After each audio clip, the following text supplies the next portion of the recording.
Horror कहानियाँ थी। खून की प्यास पार्ट 2। और उसके बाद वो जंगल एक बार फिर से सुमन की चीखों से गूंज उठा। लेकिन आज की रात सुमन की चीखों को सुनने वाला वहां पर कोई भी नहीं था। अगर वहां पर कोई मौजूद था तो बस हरिया, जो कि अब एक भेड़िए में बदल चुका था। सुमन के बालों को पकड़कर घसीटते हुए वो जंगल के बीचों बीच एक जगह पर ले जा रहा था। अगली सुबह गांव में। अरे भाई, पता नहीं क्या बात है, अपने गांव का हरिया किसान और उसकी पत्नी सुमन दोनों गायब हैं।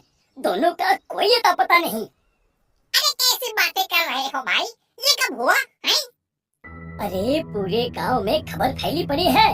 कल रात को दोनों खेत की तरफ जा रहे थे, लेकिन लौट कर आए ही नहीं।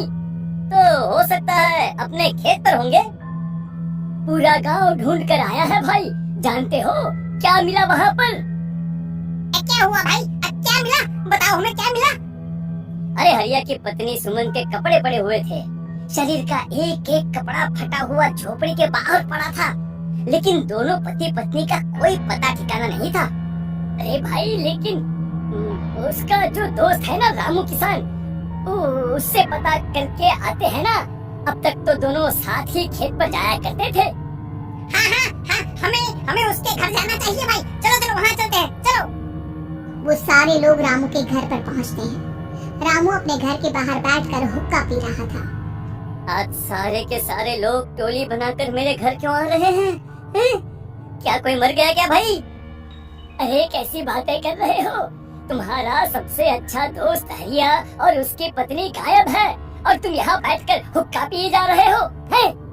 रामू ने अजीब सी नजरों से उन सब गांव वालों की तरफ देखा, जिसकी वजह से वो लोग एक बार के लिए डर गए। गायब है?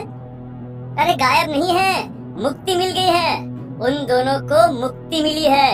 इस दुनिया में आकर हर इंसान पाप करता है, और उसे उसके पापों के लिए मुक्ति मिलना बहुत जरूरी है। अरे ये कैसी बहकी बहकी बातें कर रहे हो भाई? और इसका चेहरा अजीब सा क्यों लग रहा है? लगता है दोस्त के मरने का गम बैठ गया है। पागल हो गया है शायद ये पागल। ये बात सुनते ही रामू चीख कर जोर से चिल्लाते हुए कहता है, पागल मैं नहीं हूँ, पागल तुम सब हो।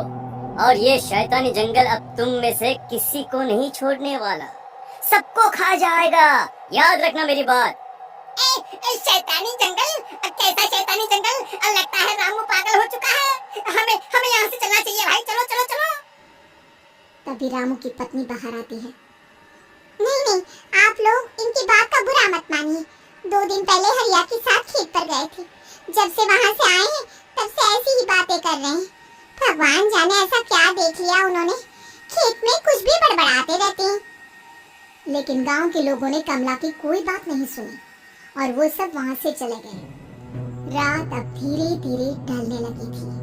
तभी अचानक किसी ने धीमी सी आवाज में रामू को पुकारा।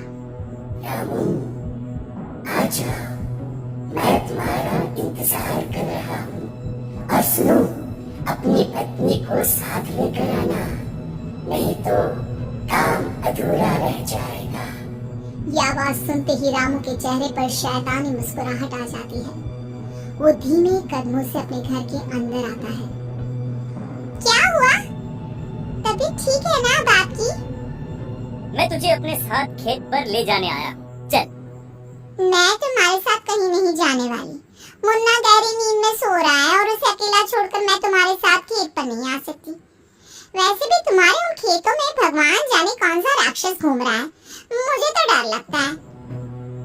रामू गुस्से में दांत पीसता अपनी झोपड़ी से बाहर आ जाता है, और कमला गहरी नींद में अपने बच्चे के साथ सो जाती है। तभी अचानक रात को रामू की झोपड़ी के ऊपर एक साया वही गाना गुनगुनाते हुए घूमने लगता है, जो हरिया के मोबाइल में बजा करता था।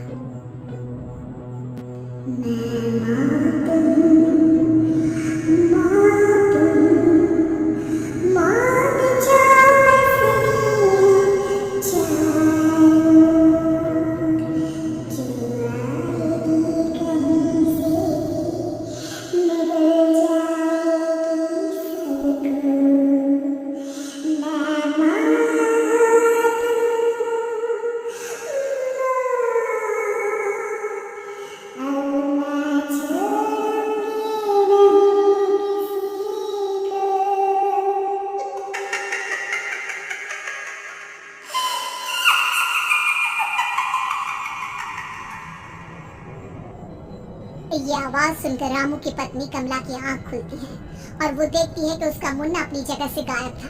कमला चीखते हुए बाहर दौड़ कर आती है। वहाँ पर उसने देखा कि रामू ने अपने बच्चे को झोपड़ी के बाहर एक पेड़ से उल्टा लटकाया हुआ था और उसका बच्चा चीख चीख कर रो रहा था।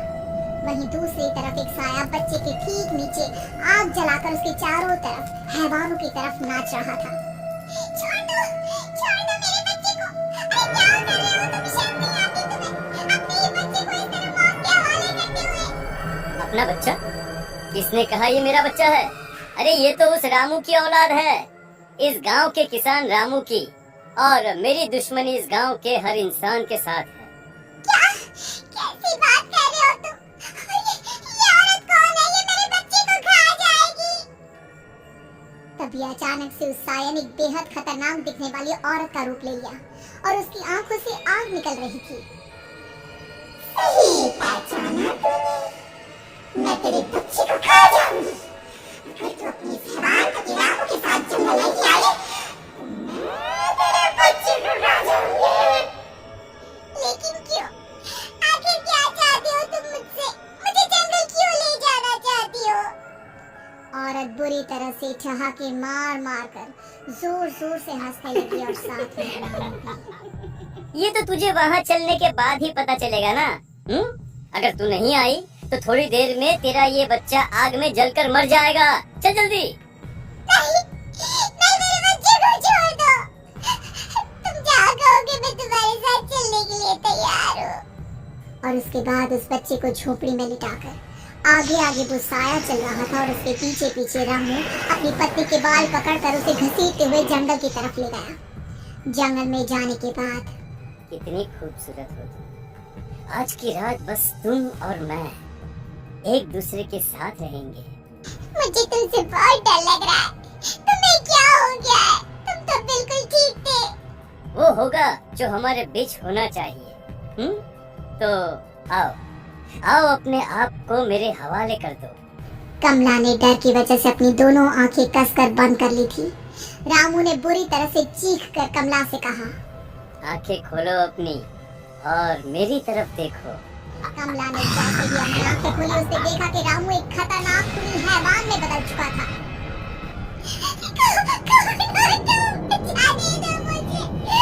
क्या चाहते हो मुझसे? वही जो एक आदमी एक औरत से चाहता है। मैं तुम्हारा पति रामू नहीं, बल्कि इस जंगल का एक भेड़िया, और आज की रात तुम्हारे खून से अपनी प्यास बुझा जाऊं। और उसके बाद वो जंगल कमला की दर्दनाक चीखों से गूंज उठा। अगली सुबह कमला के कपड़े भी जंगल में उसी तरह पाए गए जैसे कि सुमन के पाए गए थे। इस घटना के बाद पूरे गांव में दहशत का माहौल था। अपने माँ बाप की मौत और गांव में हो रहे इस तरह की घटनाओं की खबर सुनकर किशन शहर से गांव लौट आया था। अपने माँ बाप की बेदर्द मौत की वजह से वो बहुत परेशान था। तभी अचानक उसे अपने घर में खाट के नीचे पड़ा हुआ वो मोबाइल फोन मिला जो उसने अपने पापा हरिया को गिफ्ट किया था। अरे कितने प्यार से पापा के लिए मोबाइल फोन लेकर आया था। इसे एक दिन भी काम में नहीं ले पाए। और आखिर कौन है जो गांव में इस तरह की हत्याएं कर रहा है? क्या है इन सब के पीछे? क्या है?